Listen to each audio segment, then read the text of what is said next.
Welcome everyone to the Here to Serve series. I'm Adrian, your host, and today we have two special guests, which are the co-founders of the Pratibha Foundation. Help me welcome Mr. Sachin and Richa. Thank you for coming. Yeah. Hi. Pratibha is an NGO, Vadodara-based NGO. Vadodara is in Gujarat. It's one state in India, and we are, as an NGO, we are working in rural part mostly and slum area. So our main focus is education and women empowerment as well. So we never thought about that it will be an NGO and we are working in these projects and all. We just wanted to do something for the society, and we at that time we were in college, so we were so much excited to deliver something new things to this community and society. So it was just a thought, and now it became an NGO. In every NGO, I find that there's always that compelling backstory. Perhaps you could bring us through how were you led to establish Pratibha Foundation? What happened, Mandarin, when we were in college, we used to attend and organize lots of social awareness activities. There is this non-profit, they do lots of education-based survey. So they give you an opportunity to visit a village along with the necessary tool, and they provide you all the knowledge and information. And you have to go in the village. You have to find out that what is the education quality of children in that particular school and how they are getting the education, what are the challenges that teachers are facing. We went to, there was this very particular village. It was very interior, so it was very difficult to actually go there. When we go there, we saw a school premises, and in that school premises there were only 10 children and 2 teachers. So we were surprised because that was a big village and only 10 children were there in the school. So we asked teachers why there are only 2 children, where are the other children? And then teachers told us that most of the children don't attend the school because their parents ask them to help them with the other household work. Most girls don't attend school because they don't have a separate toilet facilities. And when we talked to those children, so we found out that even the student is studying in the 5th standard or 6th standard, which is a very high education standards, they are not able to read. They are not able to calculate basic single digit calculation. So it was like they just attend the school and they eat because there is this midday meal facility scheme provided in the school, and they come back. And that was the moment when this thought struck to us that education is the basic right of every children, and no matter how rural is your village, or how small is your school, or how poor you are, you should be able to get good quality education.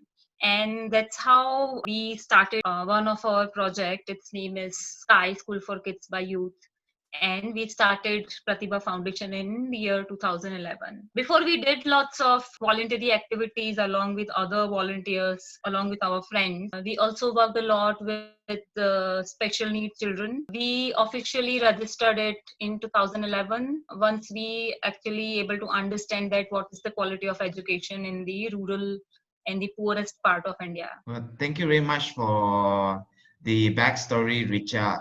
For many, we tend to complain rather than being the solution ourselves. And both you, Mr. Sachi and Richa, are awesome examples on how we as a community could be more mad in the days to come. Now, speaking of the establishment of the S.K.Y project within Pratibha Foundation, were there any particular challenges or stumbling blocks? When we started Pratibha Foundation, so we wanted to do something, good. We never had this kind of, any professionalism and all. Still, we are, in learning phase, and everyone should, in learning phase, so you can improve more and more. When we start our journey in Pratibha Foundation as an NGO, we were doing the session with the kids, we were playing with them, but we never had project, means the established project or well designed project. But we realized that we need it very badly, because we are just doing that and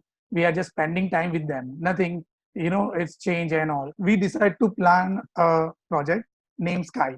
And Sky is we know Sky is it has no limit. And with this project we name is Sky because SKY, that is school for kids by youth. In the society there is a two group, right? There is one youth and one is kids. Youth have talent, youth have skill, youth can guide, and kids want to learn skill, they want guidance. So we provide them a platform, and that's this platform named Sky. When we plan this Sky, we had a survey in the rural part, that how many kids are going to school, how many kids are not going to school, why they are not going school, and why they are going, who is going to school. So we conducted over there a small survey, and we concluded that what is the scenario in that particular village. So we realized that developing country has same kind of issues and problems. This is the system, maybe, that it's a kind of stereotype they are just write down on the blackboard, and they are not concerning that how much kids are learning over there, how much they are getting the things from the textbook. In government school, there is one system that no children should be failed. So every kids are passed until 8th grade. So after 8th grade, they have to come to the city, and in the private school till 8th grade they have a government school, and government never fail anyone. So till 8th grade they don't know how to write English, they don't know grammar, English grammar, they don't know the basic mathematics. And after 8th grade they reach to the 9th grade and they face a big issue, how to read English, how to face, how to solve these mathematics and all. So they feel isolated, that oh my god, I cannot solve this issue. They drop out from the school. This is the main and very big issue we are facing in the government school, particularly in rural area. So we realized that we need to work in the very ground level. So we started our project Sky, and we are sitting with them on the ground. So that social attachment with them, it's needed, right? So they also feel that okay, if I don't know, I can ask.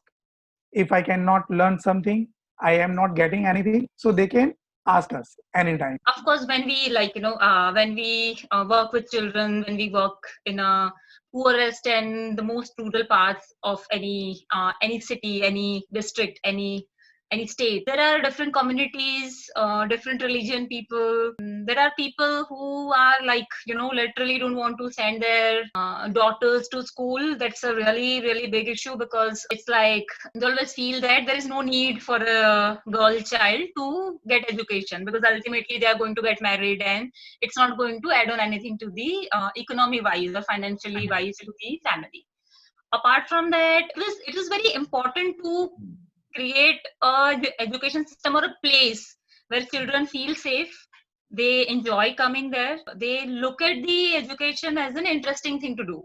It's not like that you have to come, you have to do the normal things and then you have to go back, because already when you enter in a school, either your roof is leaking or there is no drinking water available, there is no separate toilet, sometimes there are no toilet in the school. So you are already struggling with so many basic problems, then you can't able to cultivate any interest in the work or anything that you're doing. We decided that we would like to create a place, an after school center, where children can come no matter they are going school or they are not going to school. They can sit with us. We usually sit them on the same level with them, so there is this gap in between student teacher thing that won't there, so they can share whatever they feel with us. That was something that we have done. As long as the challenges are concerned, we face lots of challenges in the context of funding, because we are a new organization, lots of young people, we are not financially stable, like we don't get any regular fundings, so we can't hire people. Our entire and most of the centers are actually run by volunteers only and interns, of course. Apart from that, sometimes we also face resistance from the parents of children, because when we tell them that you should send your girls for study, so they don't like it. When you provide education, children will start asking questions, they don't like it. Sometimes we also face issues when there are some internal politics, some community is not interested to send their children to the school, some of them are like reluctant to do that. So all those socio-economical, financial, geographical challenges that we face on a regular basis. But I believe that when you keep doing this work, so you definitely get lots of support from young people. There are plenty of students, there are plenty of people who really want to support education and the work that you do. So while you're facing the challenge at the same time, you also get required support to overcome it. Well, so far it's been fantastic. We'll definitely inform the viewers regarding the links to support Pratibha Foundation on the YouTube description below. Are there any words of advice you would like to share with people who are contemplating on making a difference, or perhaps they have started an initiative? Feel free. One thing I would like to share with you. There are lots of people here who wants to start their NGO or who wants to do some social work, right? Whenever people realize that, okay, I want to do some social work. So first thing they will do that they will do something, food distribution, first thing. Second thing, they will do something like cloth distribution or clothes donation or blanket donation. But maybe it's my personal opinion. Whenever people want to do something, they want to donate a food or clothes or blanket. Nothing is wrong in that. But whenever you are donating something, then you should make sure that what they people need. If they need blanket, you should provide them blanket. But they need blanket and you provide them food.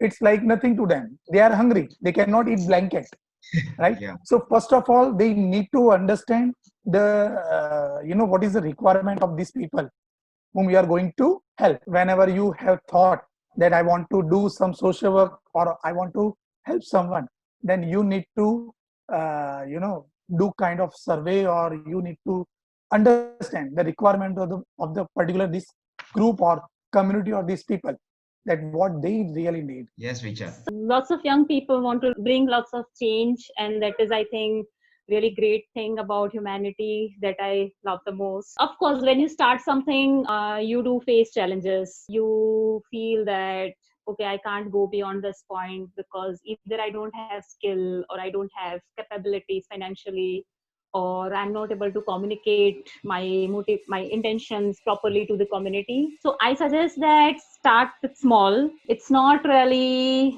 necessary that only big actions can create changes. Even if you do a small bit, for example, if you're a student and you want to do something for the poor children, find out the nearby community where they need it. Talk to children, spend some time with them, and once in a week, decide 1 hour, go there for an hour, teach them something, anything that you know the best. That is the basic thing you can do. One another thing that I would like to share, which I always tell people, that I'm sure lots of people will be watching this globally. So in every country there is a problem of child trafficking. Lots of poor children are it's been sold to mafia and groups for the purpose of begging and other reasons. I request everyone I meet that if you see some child who is begging, or if you see some child who is stuck in a child labor, please do report to your local child welfare body. I'm sure every country has that, and you never know, because we have seen that when you inform them, they reach at the place, and in most of the cases, the children who are begging, they are either stuck in this through child trafficking, or they don't want to do that work. Do small things, volunteer with good organizations, because that is really important. As a person who lead an organization, I feel that how volunteers are playing so significant role in the work that we do. If you are earning, then every month or every year, take out some amount of your saving, not very significant, whatever you can do. I usually do is I reduces my consumption of unnecessary things, and the amount that I save, I donate. Whatever the small amount or amount is big, when you donate it, it's really, really helpful. If you have a dream, if you have an idea, please pursue that idea, because every small thing, big thing start with an idea. So apart from that, if you seek any support, any guidance, any help in the context of knowledge, or any other technical support, you can definitely reach out to us. We would love to share what we know with all the new SPs. Well, thank you very much, Mr. Sachin and Richa, for the wealth of insights as well as wise advice. Now, to our viewers back home, always remember, stay mad and God bless. Thank you very much for your time, Mr. Sachin and Richa. Thank you, Thank Andrew, you so so much. much, Andrew. It was really great speaking to you. If you would like to watch more content, do give us a big thumbs up and click subscribe at the icon at the bottom right of your screen. Bye bye.